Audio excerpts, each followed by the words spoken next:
So what do we do with all our waste matter? Well, the answer is, of course, we compost it.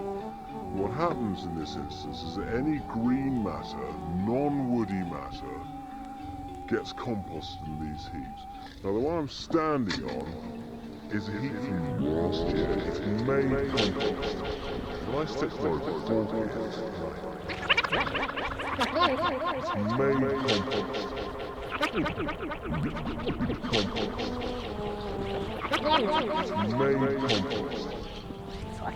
Made compost. When I stick my compost.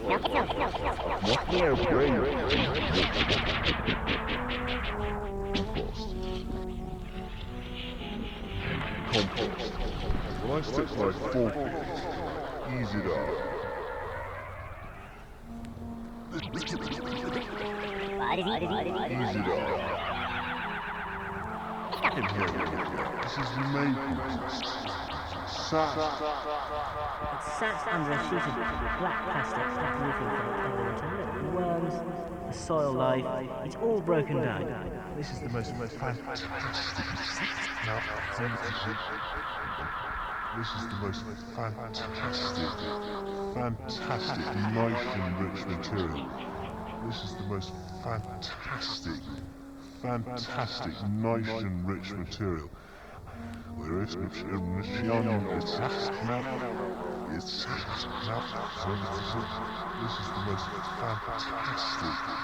fantastic, nice and rich material. Where is this is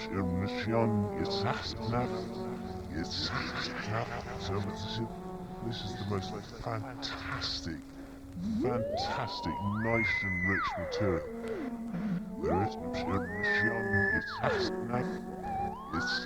nice and rich material. Where is this is the most fantastic, nice and rich material. Whereas this is the most fantastic, nice and rich material. Whereas this is the most fantastic, nice and rich material. Where is rich and rich material. This is the most fantastic, nice and rich material. I know it's nice and rich because in the corner there is a huge pile of nettles. And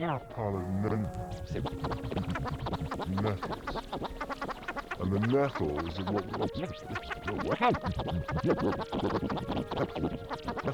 what we call an indicator plant. And it's A sure sign that the compost here is high in nitrogen. It's got plenty of insect Right, plenty of worms. It smells gorgeous. This is the stuff that feeds plants.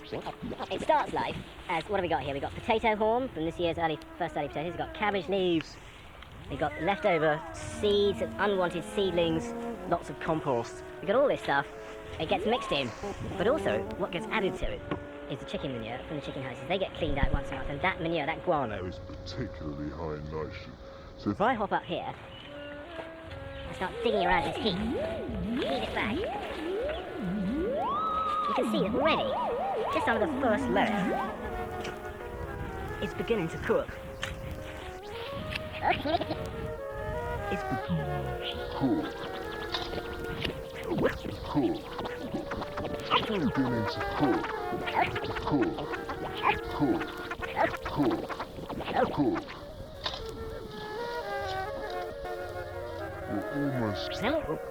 We're almost at the situation where you can put the stuff in the garden. And this is always this in it.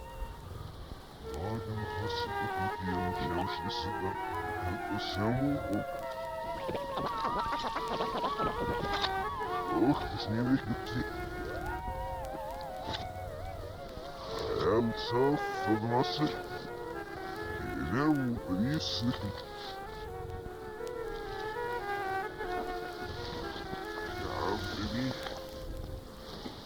This is our ring. I'll have this. So if I hop up here,